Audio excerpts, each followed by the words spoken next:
As you leave the hall this afternoon, we ask you to collect a bundle of the Referendum Party leaflets and hand these out to your friends back home. Thank you all for coming.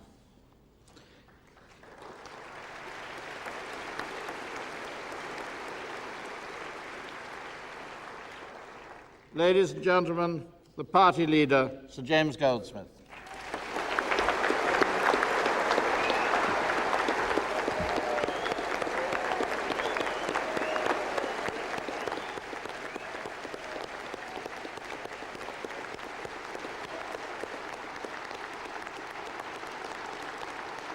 Very much.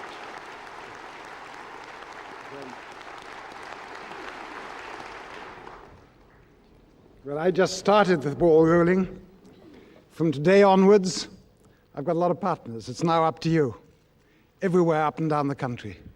I also want to thank Alistair McAlpine for chairing the meeting today and for representing us so thoroughly everywhere on all the programs. We are here for only one reason.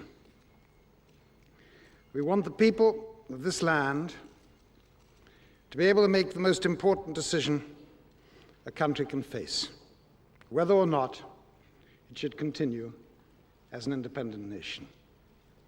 We seek no power for ourselves. We're not politicians, and we don't want to be politicians. We're people drawn from every walk of life, as you've seen today, from every region of the nation, and from every major political party, left, right, and center. Among us are doctors, teachers, businessmen, housewives, farmers, fishermen, others. In other words, a broad representation of the nation as a whole. We represent a broad diversity of views, but we're united in one unshakable belief. We reject the idea that this country's destiny as a proud and sovereign nation can be brought to an end through the backroom dealings of politicians.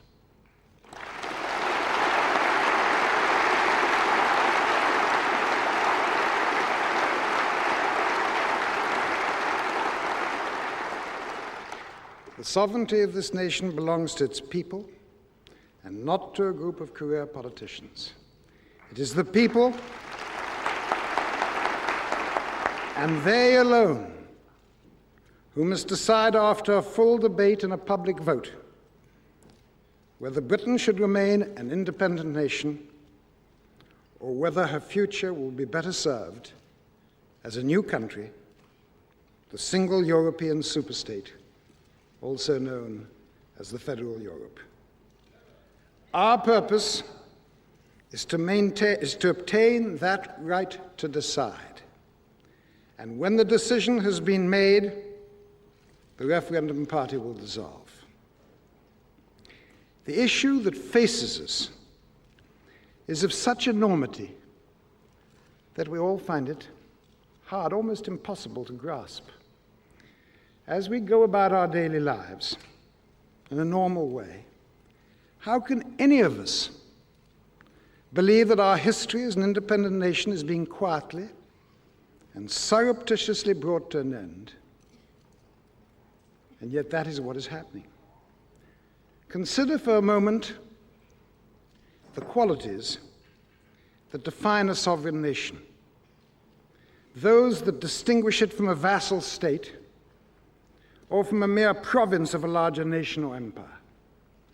They are the right to pass laws in our own land, the right to run our economy for the benefit of our people, the right to determine our foreign policy, to organize our national security, and to control our own borders. Each of these fundamental national rights has either already been abandoned or is now under imminent threat. When our politicians assure us that they will never allow us to be part of a federal European state, alas, they're not telling us the truth. Already they've signed treaties which have surrendered an indispensable part of our sovereignty. And they did so without explaining the facts and without our consent.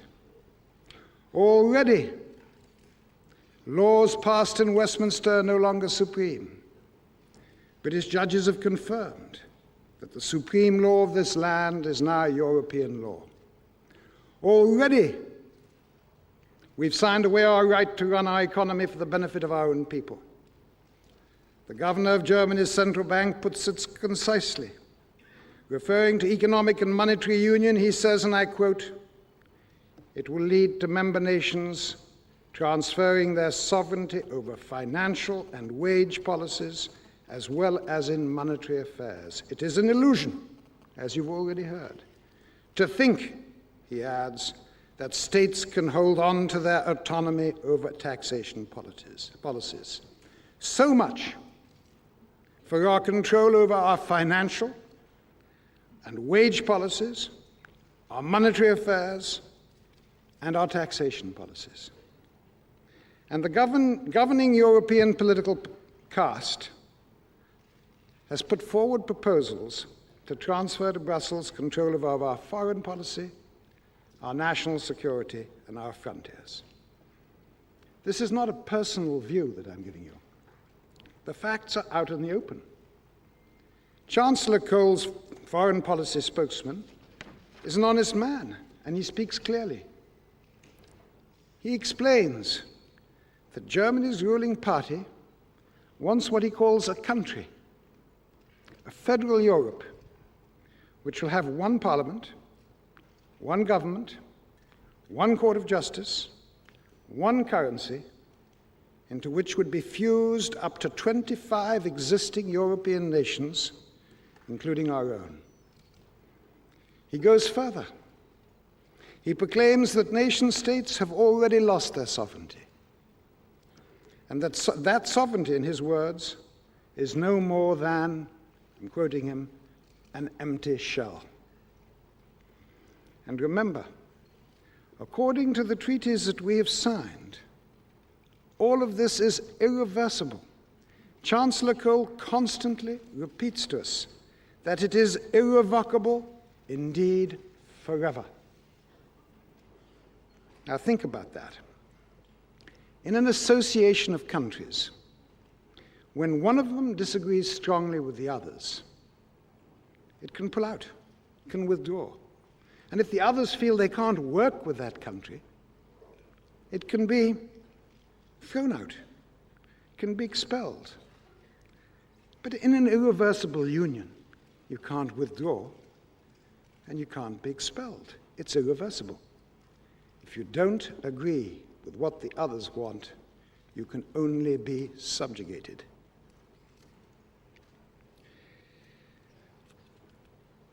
When I referred earlier to the governing European political caste, I was not just referring to continental politicians. The bulk of our own must be included. It was the Conservative government which signed away our rights to self-government and which, through weakness, has systematically given in to the demands of the Eurocrats. The Labour Party, for its part, has just discovered Heath's version of conservatism.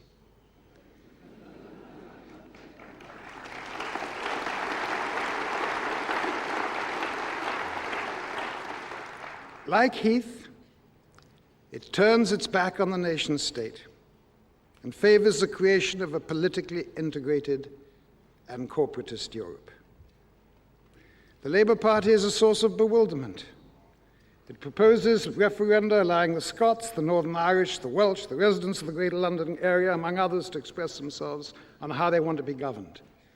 It even puts forward the idea of a referendum on electoral reform. But it refuses a clean, clear, and fundamental referendum on whether the United Kingdom herself, as a whole, should be governed from Westminster or from Brussels. The Lib Dems are uncomplicated. They proclaimed, and I quote, "We are supranationalists." In the European arena, our Conservative, Labour and Lib Dem MEPs, along with the parties to which they are affiliated, all support abandoning our powers of self-government and campaign for a federal Europe. As for the grandees, the political establishment, they fully endorse the slide to federalism. Only a few weeks ago, one former Prime Minister, one former Deputy Prime Minister, 3 former Foreign Secretaries, and the British Vice President of the European Commission jointly signed a much publicized proclamation to this effect. But beware, the record of the establishment is not promising. Before the war, it needed Churchill overriding the active hostility of the establishment to provide the strength to come to the rescue of Europe. During the Cold War, it took outsiders like Reagan and Thatcher, or before them Ernest Bevin and Hugh Gaitskell, to provide the guts to face down the threat of the Soviet Union. And now, yet again, the establishment exhibits its habitual weakness. The British people have been offered no choice. No matter which political party they turn to, the result will be the same. To understand what is happening to us, we must both ask and answer the question, how is it possible that our politicians have accepted a constitution for Europe that is so totally contrary to our tradition of democracy? The fundamental premise of a true democracy is that Parliament makes the law, the judiciary interprets the law, and the executive governs within the law. That is the basis of the separation of power.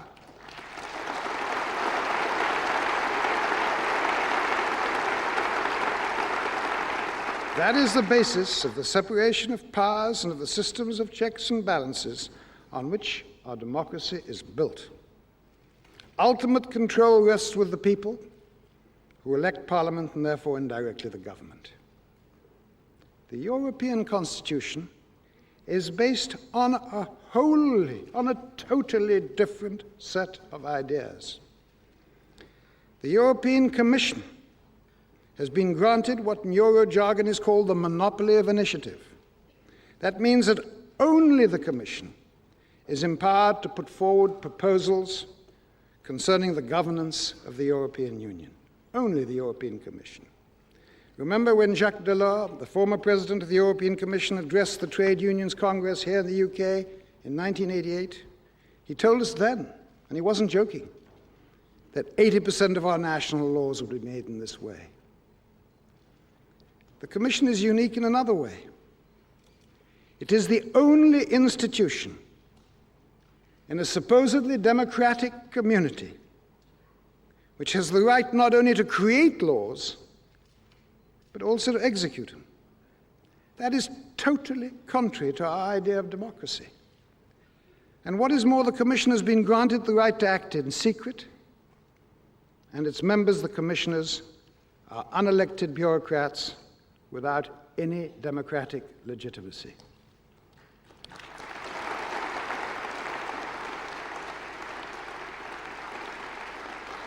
They are the people that can produce laws which are supreme over the laws passed in Westminster.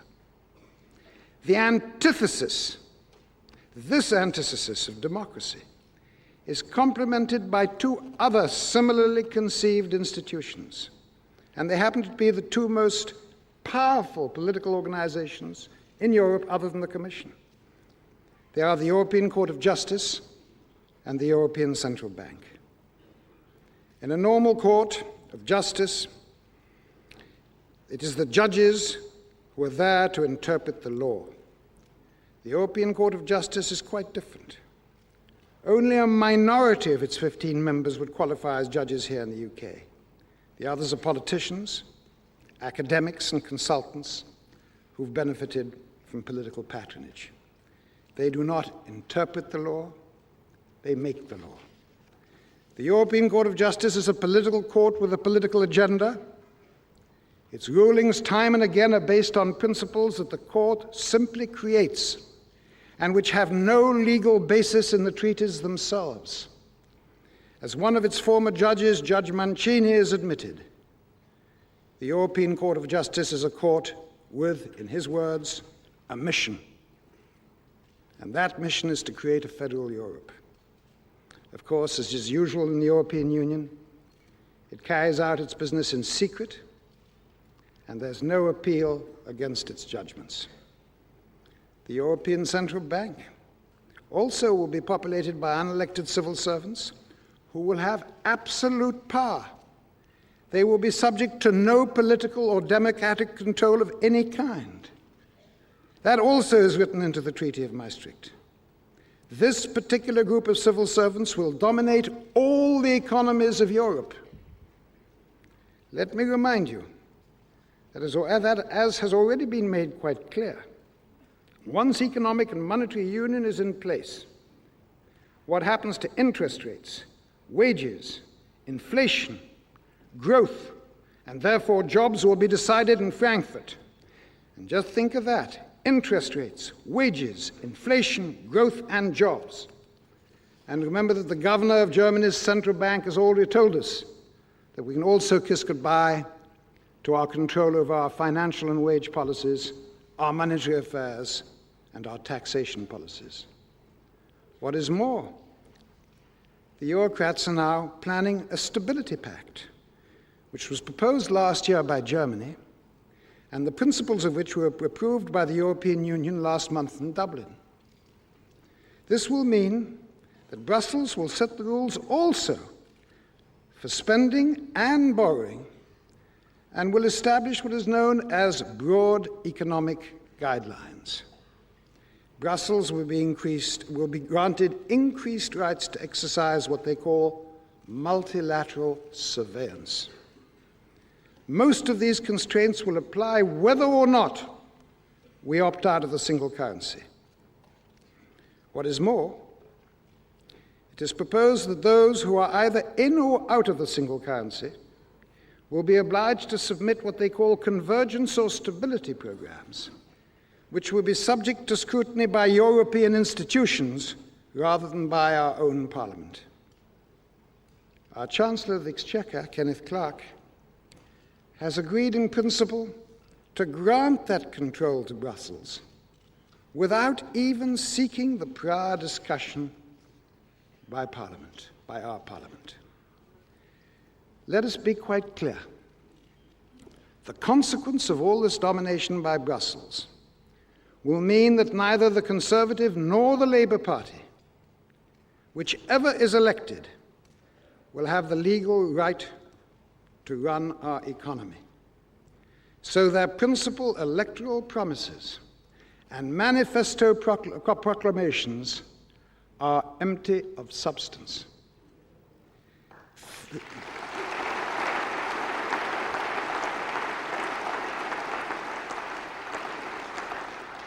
Three committees, the European Commission, the European Court of Justice, and the European Central Bank, consisting of unelected bureaucrats, have been or are being handed almost total power over the lives of all the peoples of Europe. Insofar as we are concerned, the overwhelming majority of those powers has traditionally been in the custody of our Parliament, our Court of Law, and our government. Now they have been, or being abandoned silently, deceitfully, and irreversibly by our politicians and without our consent. We've been encouraged to sleepwalk into surrendering our nation.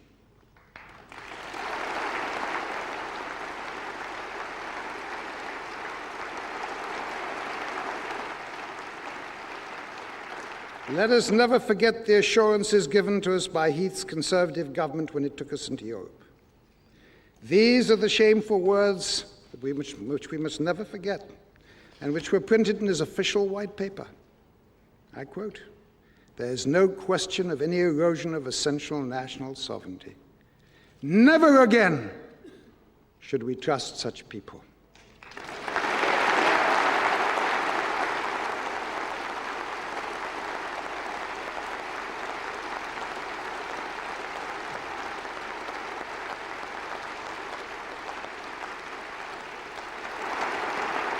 Let me explain how all this has come about. As we know, the construction of the European Union was designed by Germany, assisted by the elite civil servants of France. It draws the bulk of its inspiration from Germany's constitutional heritage. The ethos of that constitution is drawn from Prussia, and Prussian political thought was molded principally by the German philosopher Hegel. So the key to understanding the institutions of the European Union is to understand how the German constitution itself came about. I seek your indulgence to remind you of this essential piece of history, essential to grasping what is happening to us today, essential to understanding how we find ourselves bound by a constitution, alien to everything we have respected and stood for during, as Hugh Gaitskell said, 1,000 years of our history. Hegel, the philosophical father of the German constitutional tradition, believed in the state and despised the people, or rabble, as he often called them. He wrote, and I quote, "The people do not know what they want. To know what one wants is the fruit of profound insight. And this is the very thing that the people lack. We should venerate the state as an earthly divinity," he wrote. He explained that only the bureaucrat is the true servant and master of the state. Hegel considered that elected bodies such as Parliament were only useful to perfect the process of subordinating the people. Prussia began to unify the independent nations of Germany in 1834. At that time, they were still independent monarchies. The first step was to create a common market, or customs union, known as the Zollverein, englobing 19 nations.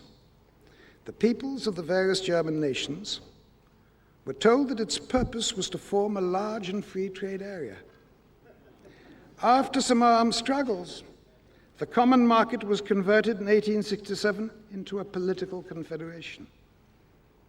The peoples were told that this would help to consolidate and to develop that common trading area whilst maintaining substantial independence for the participating nations.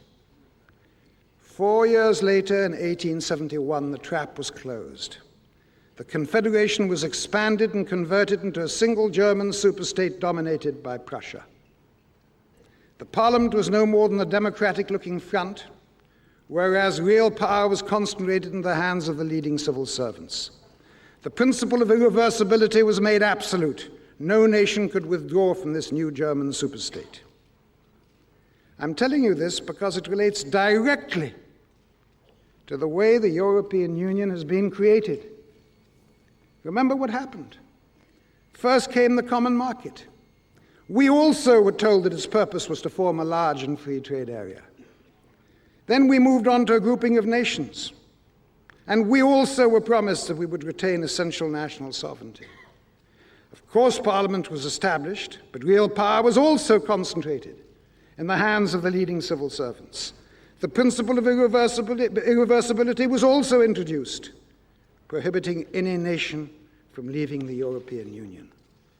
And now the trap is being closed. We also are being led blindfold into a federal superstate. The French civil servants, who were both the servants and the political masters of the French state, acted as handmaidens in this enterprise. They were flattered, suborned, and rewarded. And they are vain and arrogant enough to believe that by collaborating with Germany, they will become the co-masters of Europe. They seem incapable of understanding that they're just being used.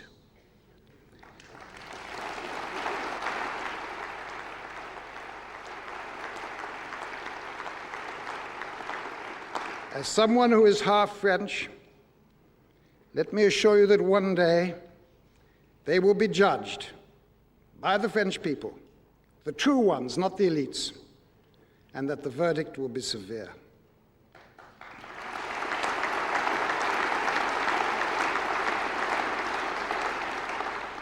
That is how the European Union was created, in total contradiction with the fundamental principles of British democracy. It placed all real power into the hands of unelected civil servants and did so with the help of fools, weaklings, and worse.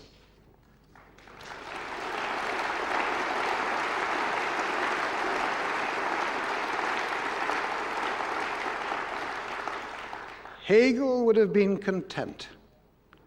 The power of the civil servants will not be polluted by the people.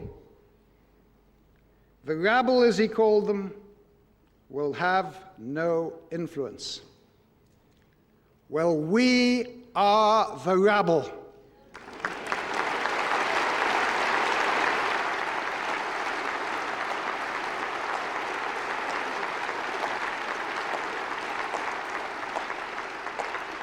And we've had enough.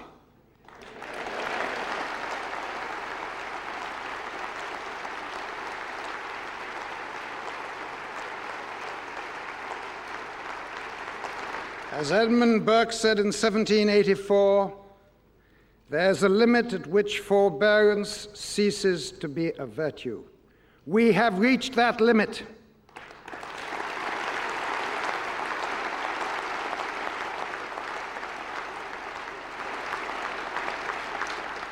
So we will fight in every part of this nation. And through our example, we'll be present in the struggle for democracy in every nation of Europe. We will field candidates in every constituency in which the leading contender, whatever his party, has failed to demonstrate that he favors a referendum on the fundamental issue concerning our future relationship with Europe.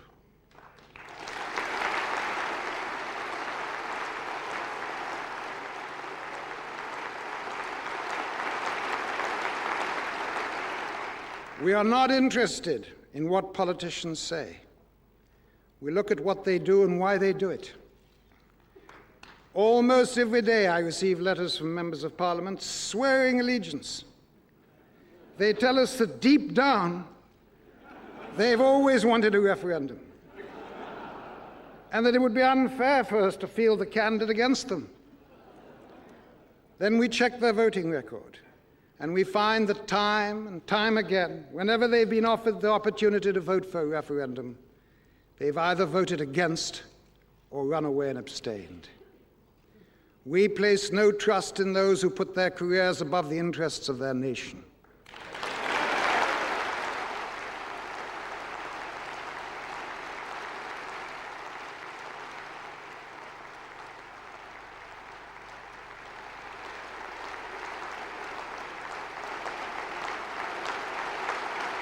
Those who alter their views so as to be re-elected or to obtain promotion. Indeed, one of the big problems that we will face will be that as the nation becomes increasingly aware that it has been deceived, so the leading politicians will change their tune and try to mislead us yet again.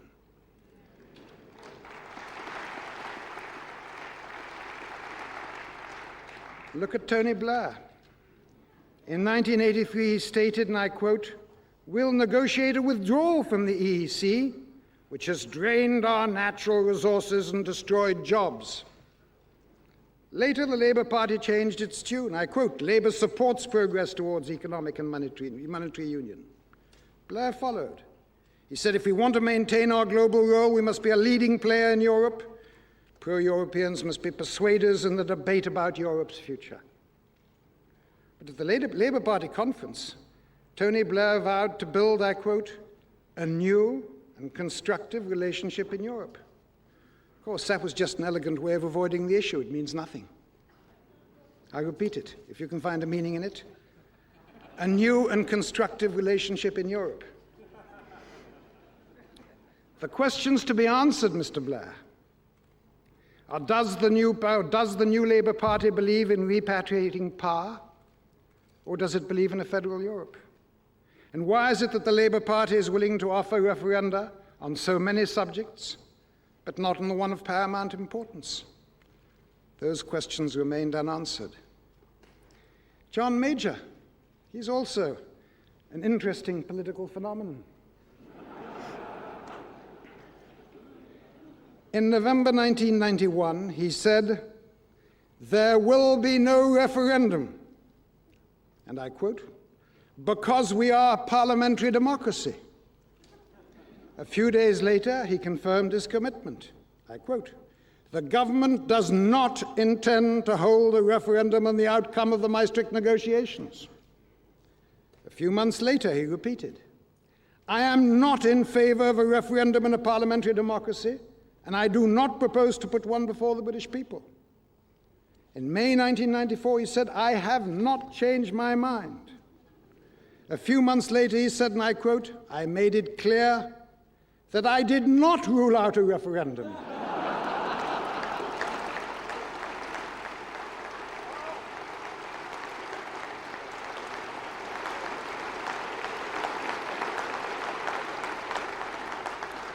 A few days after that, he said, "I have said that I am not prepared to close the door on the possibility of the referendum."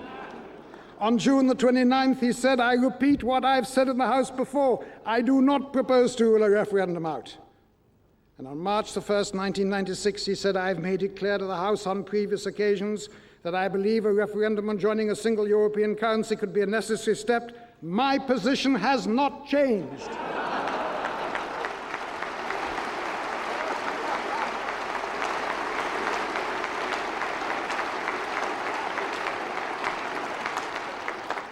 And all this has continued during last week's Conservative Party conference. John Major and Glenn Clark paraded onto the stage holding hands. Michael Portillo proclaimed that the party's three policies were unity, unity, and unity. How's that for a single-issue party?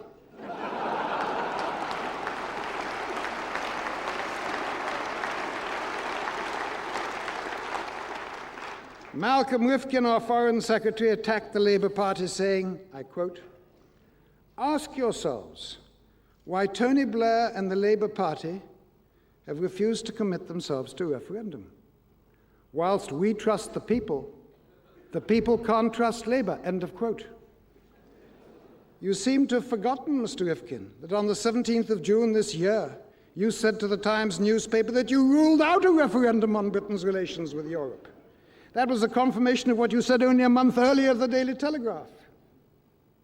Michael Howard, the Home Secretary, for his part, proclaimed that Labour, I quote, "want to sell this country to a federal Europe.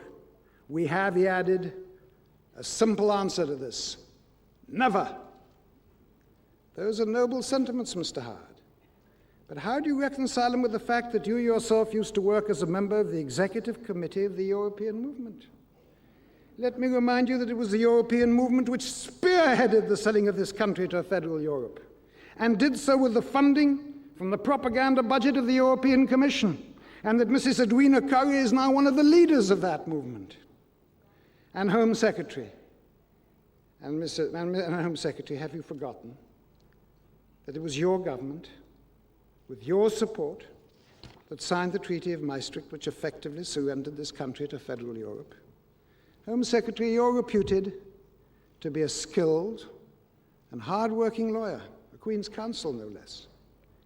When you voted for the Maastricht Treaty, were you unable to understand the terms of the treaty, despite your great legal experience? Were you unable to understand that Maastricht was selling the country irreversibly into federal Europe? During the Lib Dems party conference, referring to the fact that neither the Tories nor the Labour Party dared debate the European issue, Paddy Ashdown said, and I quote, "So Britain will be asked to vote without knowing what it is voting for. This is a conspiracy perpetrated on the British people by their politicians," end of quote. I do not agree with Paddy Ashdown's policies, but on this issue he is honest and speaks the truth. Are these the people? Are these the people, both Conservative and Labour, that we are going to trust when they make a whole new and contradictory set of promises? And what is more, promises which will be irreversible and will bind the British people forever? Let's now turn to the government's current policy. As we have seen, it calls for unity in the Conservative Party. But how can a party unite honestly behind a non-existent policy? One wing of the party wishes to maintain national sovereignty, whilst the other seeks to integrate Britain into a European superstate. Only those who cannot understand what it means to believe strongly in anything could ask people holding totally different views on a vital national issue to unite.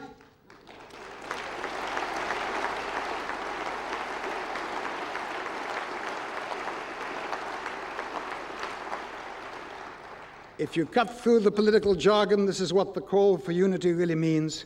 It means let's just avoid the issue. The government's official white paper, setting out its negotiating position for the Intergovernmental Conference, illustrates the way the government thinks. Its title is hopeful. It's called A Partnership of Nations. The document itself starts well, makes for good public relations. But when it reaches Clause 12, it collapses into the usual compromise and double talk. In effect, Clause 12 explains that the government will not say no to the consensus of bureaucrats. Clause 12 says that the government will concentrate, I quote, on achieving sensible amendments and avoiding pressing ideas which would stand no chance of general acceptance. That's a long way from the Luxembourg Compromise we were told about before, when they just said no. In other words, if a sufficient number of bureaucrats say boo, they all fall down.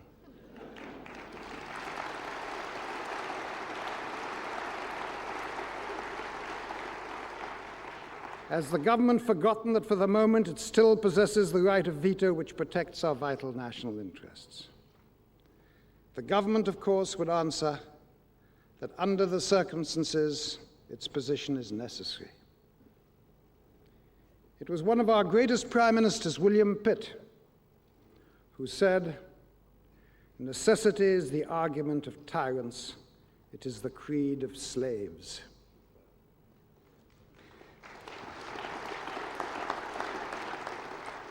Let me now address a number of questions about the Referendum Party that people rightly ask themselves. Firstly, the Referendum Party is a single issue. That's true. A single issue party. It is.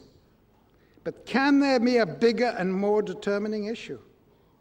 The other parties, in effect, have no issues. Their electoral promises are almost totally empty.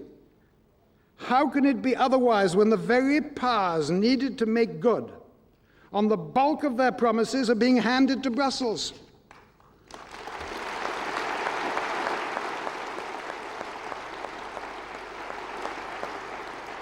Until we've settled the fundamental question of who governs Britain, Westminster, or Brussels, the gesticulations of all political parties are no more than that, gesticulations.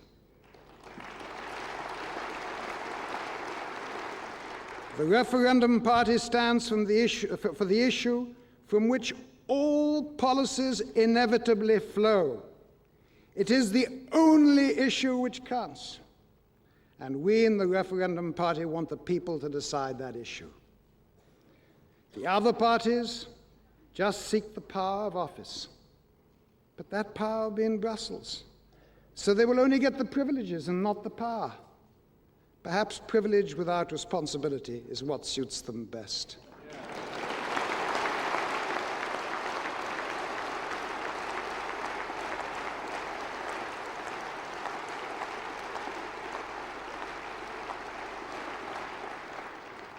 Secondly, some suggest that the vote for the Referendum Party is a wasted vote. Wrong. It's the only vote which counts.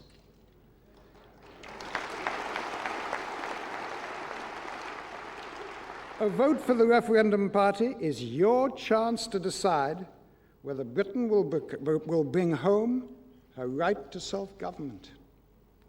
A vote for the other parties is a vote for Brussels.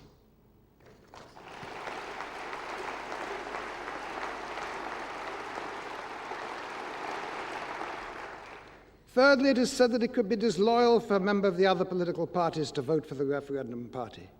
Wrong again. We are not competing for power with the other parties. We seek no power for ourselves. The issue that we fight for is to allow you, not the politicians, to make the decision that will dominate our future. It is well above party politics.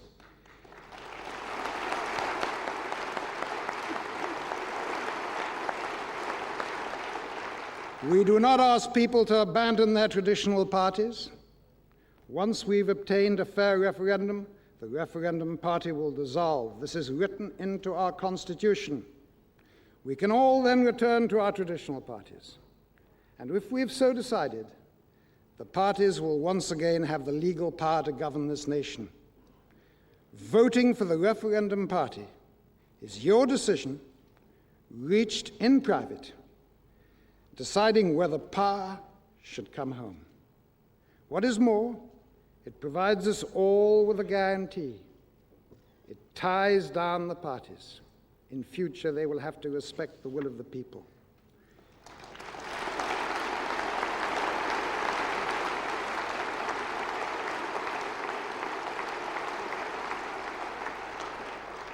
They will not once again be able to promise one thing and do the opposite. And this would be fully understood in Europe. Our politicians would be armed with a clear mandate from the people. The fourth point concerns the claim that we are Little Englanders. The truth is blindingly obvious. The Little Englanders are those who would transform this ancient nation into a mere province of the European Union.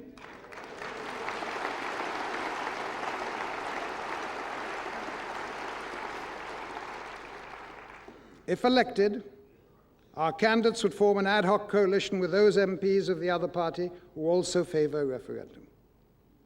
Together we would enact a fair referendum bill, and then we would resign.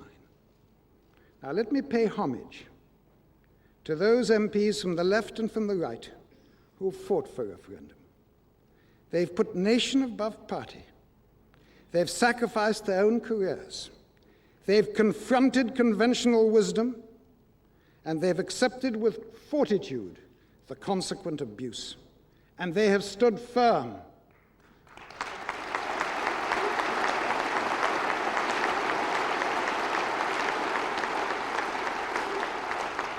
They restore dignity to politics. They stand out as honest men, indeed heroes, among so many of their colleagues who float with the tide, trim and alter their views to obtain advancement, and demean themselves to gain easy popularity.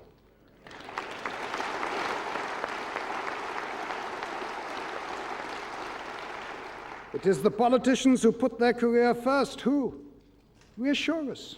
They reassure us when critics say that we in the Referendum Party have minimal political experience. Our answer to them is hallelujah.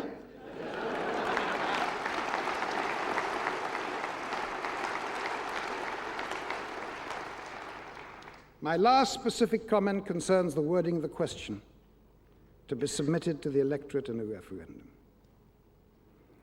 Now, it would be grotesquely arrogant for us, with nobody elected in this room yet, to go out and say, this is the question, these are the terms of the question. We have no legitimacy to do so. That legitimacy lies in the House of Commons.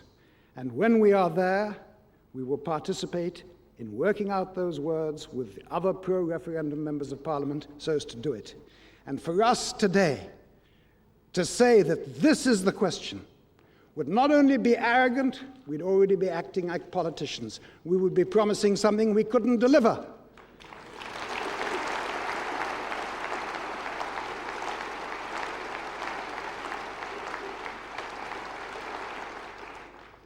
But we are convinced that the question must address the fundamental issues of our relationship with Europe.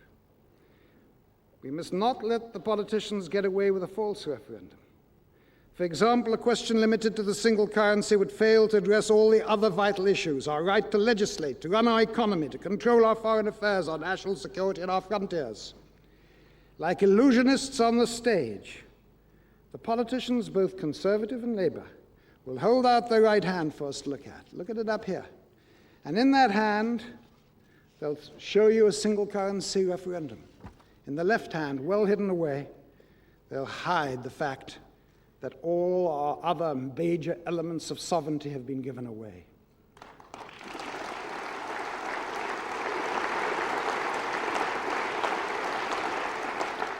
Just look at the Conservative pledge for referendum.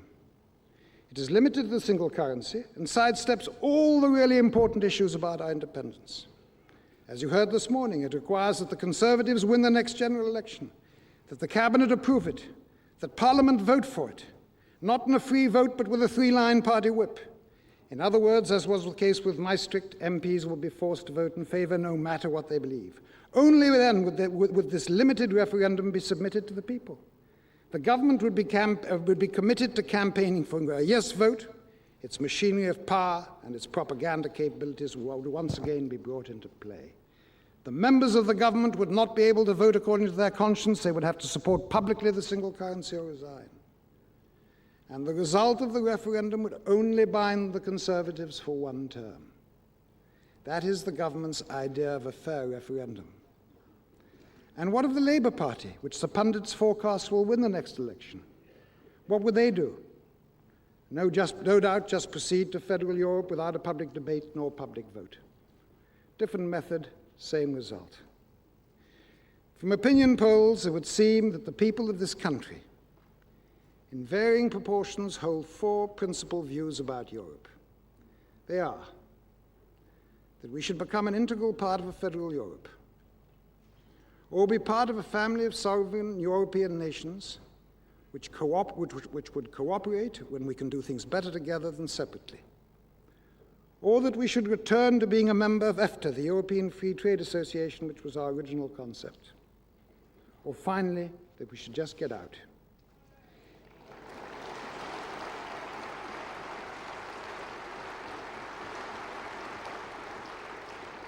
In our view, the referendum should be multi-optional.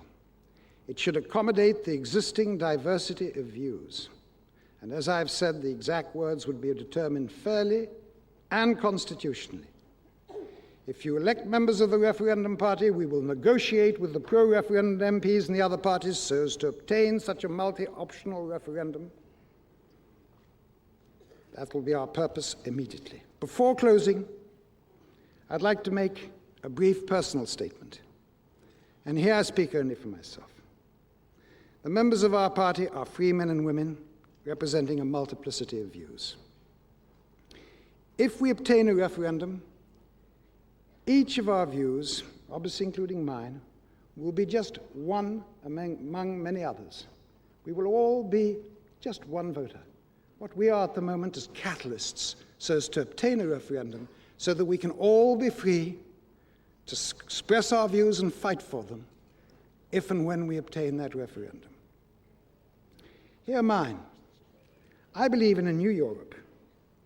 I believe that Europe draws its strength from its extraordinary diversity, a Europe that is built on its true pillars, its ancient nations. We would be members of a family of sovereign nations which would cooperate for their mutual benefit.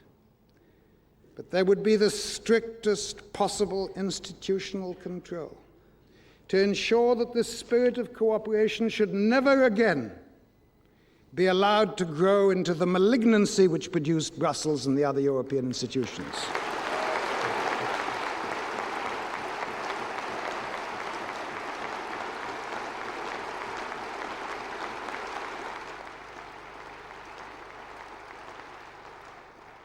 Peoples of Europe must be liberated from the control of the bureaucracy, and power should return where it belongs, to Westminster.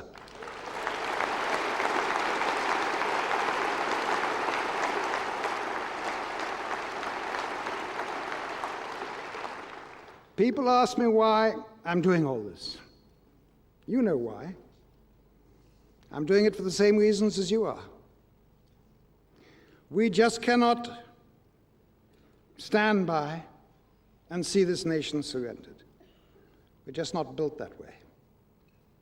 We all know that this will draw on every ounce of our energy, that it'll be costly, that we will be abused, misquoted, and even ridiculed by our opponents. But that will not deter us. We do not fear abuse, nor even do we fear failure, although we prefer success.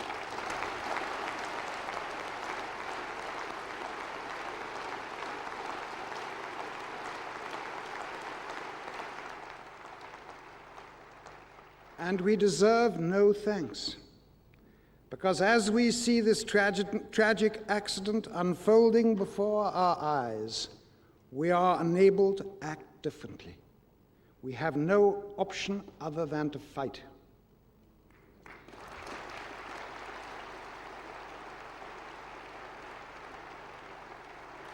Chancellor Kohl has said, as you've heard, that within 2 years he will make European integration irreversible. He stated, and I quote, "This is a really big battle, but it is worth the fight." Chancellor Kohl reminds us regularly that by irreversible, he means forever. Let me make just one promise, just one vow. We, the rabble army, we in the Referendum Party, we will strive with all our strength to obtain for the people of these islands the right to decide whether or not Britain should remain a nation. And let us borrow from Chancellor Kohl's words and accept his challenge. Yes, indeed, this is a really big battle, but it is worth the fight. Thank you very much.